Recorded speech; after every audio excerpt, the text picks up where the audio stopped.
శుక్లాం బ్రహ్మ విచారసారపరమాద్యాం జగద్వ్యాపినీం వీణాపుస్తకధారిణీమభయదాం జాడ్యాంధకారాపహాం హస్తే స్ఫాటికమాలికాం విదధతీం పద్మాసనే సంస్థితాం వందే తాం పరమేశ్వరీం భగవతీం బుద్ధిప్రదాం శారదాం. శ్రీ మహాగణాధిపతయే నమః. శ్రీ మహాసరస్వత్యై నమః. శ్రీ గురుభ్యో నమః. 2026వ సంవత్సరంలో మకర రాశి జాతకులకు సంవత్సర గోచార ఫలితం ఎలా ఉందో తెలుసుకుందాం.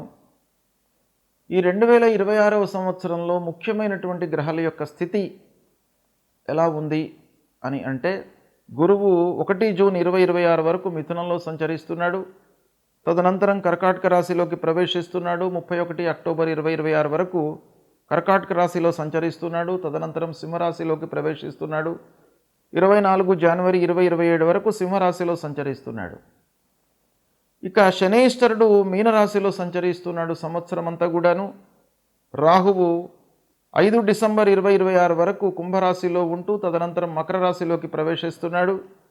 కేతువు 5 డిసెంబర్ 2026 వరకు సింహరాశిలో సంచరిస్తూ తదనంతరం కర్కాటక రాశిలోకి ప్రవేశిస్తున్నాడు. ఈ విధంగా గ్రహస్థితి ఉంది. అయితే ఈ గ్రహస్థితి మకర రాశి జాతకులకు ఎలా ఉంది అనే విషయాన్ని మనం చూసినట్టయితే, గురువు ప్రథమంగా షష్టమ స్థానంలో సంచరిస్తున్నాడు. తదనంతరం సప్తమ స్థానంలోకి ప్రవేశిస్తున్నాడు. తదనంతరం అష్టమంలోకి ప్రవేశిస్తున్నాడు. అంటే గురువు 6, 7, 8 స్థానాలలో సంచరిస్తున్నాడు.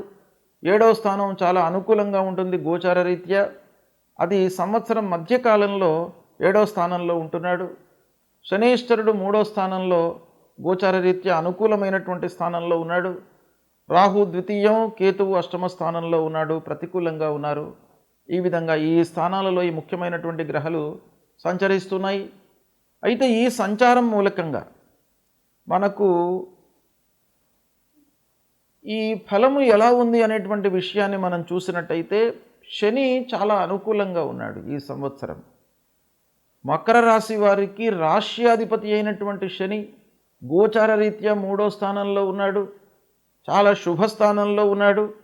కనుక శని మూలకంగా మనకు మీరు పడేటువంటి కష్టానికి తగిన ప్రతిఫలము ఈ సంవత్సరము ఉంటుంది.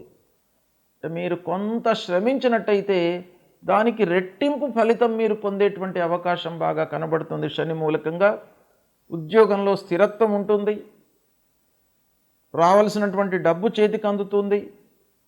సమయానికి చేతిలో డబ్బు ఉండడం మూలకంగా మీరు సుఖమయంగా ఈ సంవత్సరాన్ని గడుపుతారు. వ్యాపారము లాభదాయకంగా కొనసాగుతుంది. ఆదాయము ఓవరాల్గా పెరుగుతుంది. కుటుంబ బాధ్యతలు మట్టుకు పెరుగుతాయి. కుటుంబంలో ఉన్నటువంటి సోదరులు, సోదరీమణులు, పిల్లలు, వీళ్ళ యొక్క బాధ్యత, కుటుంబ పెద్దలు, తల్లిదండ్రులు, వీళ్ళందరి యొక్క బాధ్యత పెరిగేటువంటి అవకాశాలు బాగా ఉన్నాయి. దాంపత్యంలో మట్టుకు కొంత సర్దుబాట్లు ఈ సంవత్సరము అవసరము. అంటే భార్యాభర్తలు కొంత అవగాహనతో ముందుకు వెళ్ళాలి, ఫ్లెక్సిబుల్గా ఉండాలి. అనవసరమైనటువంటి డిస్కషన్స్లోకి వెళ్లకుండా ఉన్నట్టయితే మీకు దాంపత్యము అనుకూలంగా ఉంటుంది.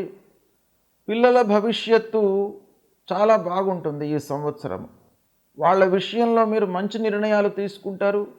చదువు లోపల కానివ్వండి, వాళ్ళ యొక్క ఉద్యోగము, సెటిల్మెంటు, హయ్యర్ ఎడ్యుకేషన్ విషయంలో అన్ని రకాలుగా మీకు బాగా కలిసి వస్తుంది ఈ సంవత్సరము. ఇకపోతే ఆరోగ్య విషయంలో కొంత జాగ్రత్తలు తీసుకోవాలి. సంవత్సరం చివరి లోపల అష్టమంలో గురువు ఉన్నాడు. ఆ సమయంలో రాహు కేతువులు కూడాను కుటుంబ అష్టమ స్థానంలో ఉన్నారు గనక మీకు వర్క్ లోడ్ మూలకంగా శారీరక శ్రమ ఎక్కువగా ఉండేటువంటి అవకాశం కనబడుతుంది. కనుక ఆరోగ్యాన్ని నిర్లక్ష్యం చేయకూడదు అనేటువంటి విషయం మనకు ఈ సంచారం మూలకంగా తెలుస్తుంది. ఓవరాల్గా మీరు రుణ విముక్తులవుతారు. పూర్వము తీసుకున్నటువంటి అప్పులను రీపే చేస్తారు. ఆస్తులను ఈ సంవత్సరం కొనుగోలు చేసేటువంటి అవకాశాలు ఉన్నాయి. స్థిరాస్తులు, చరాస్తులు, భూములు, వాహనాలు, నగలు ఇలాంటివి కొనుగోలు చేసేటువంటి అవకాశం బాగా కనబడుతుంది. ప్రయాణము లాభిస్తుంది ఓవరాల్గా. శత్రువులపై విజయము, కోర్టు వ్యవహారాలు అనుకూలంగా ఉంటాయి. గురు కటాక్షంతో సంవత్సరం మధ్య లోపల ధైర్యంతో నిర్ణయాలు తీసుకుంటారు. కొత్త అవకాశాలు వస్తాయి. పెట్టుబడులు ఫలిస్తాయి. అంటే పూర్వం పెట్టినటువంటి పెట్టుబడుల మూలకంగా మీకు లాభాలు ఈ సంవత్సరం మీరు అందుకుంటారు. మానసికంగా స్థైర్యంగా ఉంటారు. ఉద్యోగస్తులకు కొంత మార్పు కనబడుతుంది. ఉద్యోగంలో, సమాజంలో గౌరవ మర్యాదలు లభిస్తాయి. కుటుంబ పెద్దల యొక్క ఆశీస్సులు ఈ సంవత్సరము ఉంది. ధార్మిక చింతన మీకు పెరుగుతుంది. గురువులను సందర్శించుకుంటారు. దైవ భక్తితో ఈ సంవత్సరం గడుస్తుంది. సంవత్సరం చివరి లోపల మీకు బాగా కలిసి వచ్చే అవకాశము ఉంది. కాకపోతే ఈ రాహువు, కేతువు, అష్టమ గురువు మూలకంగా మీ లోపల ఈ సంవత్సరము ప్రణాళికాయుతంగా పనులు చేయాలి అనేటువంటి ఒక ఇండికేషన్ కనబడుతుంది. అంటే మీరు ప్రిపేర్ అయి పనులు చేయాలి. ప్రణాళికాయుతంగా అంటే ప్రోగ్రాం వేసుకోవాలి. ఏ పని చేయాలన్నా కూడాను ముందు వెనుక ఆలోచించి మీరు చేసినట్టయితే సత్ఫలితాలను పొందే అవకాశం కనబడుతుంది. ఓవరాల్గా మనకు ఈ మకర రాశి వారికి శని భగవానుడి యొక్క అనుకూలత ఉంది. గురువు మధ్యలో అనుకూలంగా ఉన్నాడు కాబట్టి ఒక 60%, 65% వరకు శుభ ఫలితాలు గోచరిస్తున్నాయి. అయితే ఏ గ్రహాలు మీకు ప్రతికూలంగా ఉన్నాయి అనే విషయాన్ని మనం చూసినట్టయితే గురువు, రాహు, కేతువుల ప్రీత్యర్థమై మీరు పరిహారాలు చేసుకోవడం మంచిది. గురువు కొరకై గురువులను సందర్శించుకోండి. దత్తాత్రేయ స్వామిని కొలవండి. దక్షిణామూర్తి స్తోత్ర పారాయణం చేయండి. రాహుకేతువుల విషయమై మీరు అమ్మవారి దేవాలయానికి వెళ్ళండి. అమ్మవారిని సందర్శించుకునే సమయం లోపల దుర్గే స్మృతా హరతి భీతిమశేష జంతో స్వస్థై స్మృతా మతిమతీవ శుభాన్ దదాసి దారిద్ర్య దుఃఖ భయహారిణికా త్వదన్య సర్వోపకార కరణాయ సదార్ద్ర చిత్త అనేటువంటి ఈ స్తోత్రాన్ని పఠిస్తూ అమ్మవారిని సేవించండి. తప్పకుండా మీకు అనుగ్రహం లభిస్తుంది. ఈ 2026వ సంవత్సరంలో ముఖ్యంగా గురువు 3 రాశులలో సంచరిస్తున్నాడు. అంటే వ్యక్తిగతంగా మనం ఆలోచించినట్టయితే రాశిత్రయ సంచారము కొంత అనుకూలతను ఇస్తుంది. అయినప్పటికీ రాశిత్రయ సంచారం మూలకంగా కొన్ని ఇబ్బందులు కూడాను ఒక పక్కన ఉంటాయి. కనుక గురు భగవానుణ్ణి మీరు పూజించడము మంచిది. అంటే గురు భగవానుడు అనంటే సద్గురువులను సేవించండి. ఈ సంవత్సరము ధార్మిక ప్రచారం లోపల ఎవరైతే వాళ్ళ జీవితాన్ని మొత్తం కూడాను సమాజానికి, సంఘానికి, మనుష్యులకు అర్పణ చేస్తారో అలాంటి వాళ్లను మీరు సేవించడం మూలకంగా మీకు సత్ఫలితాలు కలుగుతాయి. అంతేకాకుండా తల్లిదండ్రులను మీరు సేవించండి.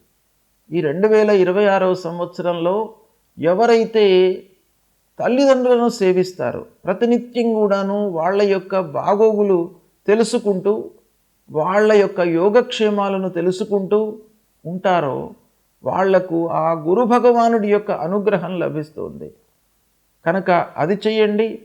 అంతేకాకుండా కార్యాల లోపల మనకు ఆటంకము, విఘ్నాలు రాకుండా ఉండడానికి ప్రతినిత్యం కూడాను గణపతిని స్మరించండి. గణపతి దేవాలయానికి వెళ్ళండి. ఆ గణపతి మూలకంగా మీరు చేసేటువంటి పనుల లోపల ఆకస్మికమైనటువంటి ఆటంకాలు లేకుండా ఉంటాయి. కాబట్టి ఆ గణపతి యొక్క అనుగ్రహం మీకు బాగా కావాలి.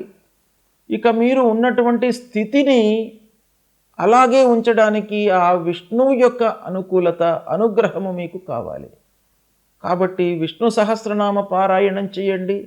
శ్రీమన్నారాయణుణ్ణి మీరు కొలవండి ప్రతినిత్యం కూడాను. తప్పకుండా మీకు ఒక మంచి స్థితిని ఇస్తాడు ఈ సంవత్సరం మొత్తం కూడాను. అదేవిధంగా ఐశ్వర్య ప్రదాత అయినటువంటి ఆ శివుణ్ణి కూడాను మీరు అర్చించండి. ఈ సంవత్సరం మొత్తం కూడాను మీకు అందుబాటులో ఉన్నటువంటి దేవాలయానికి వెళ్ళండి. అక్కడ శివుడికి అభిషేకం చేయడము, బిల్వార్చన చేయడము, పంచామృతములతో అభిషేకం చేయడం మూలకంగా ఆ శివుని యొక్క అనుగ్రహంతో మీకు ఐశ్వర్యము కలుగుతుంది. ఐశ్వర్యం అంటే సంతానం లేనటువంటి వాళ్లకు సంతానాన్ని ఇస్తాడు. ఏదైతే మీరు అభీష్ట కార్యసిద్ధి మీ మనసులో ఏదైతే పెట్టుకుని ఆ భగవంతుడి దేవాలయానికి వెళ్ళి భగవంతుణ్ణి కొలుస్తారో ఆ కోరికలను తీరుస్తాడు.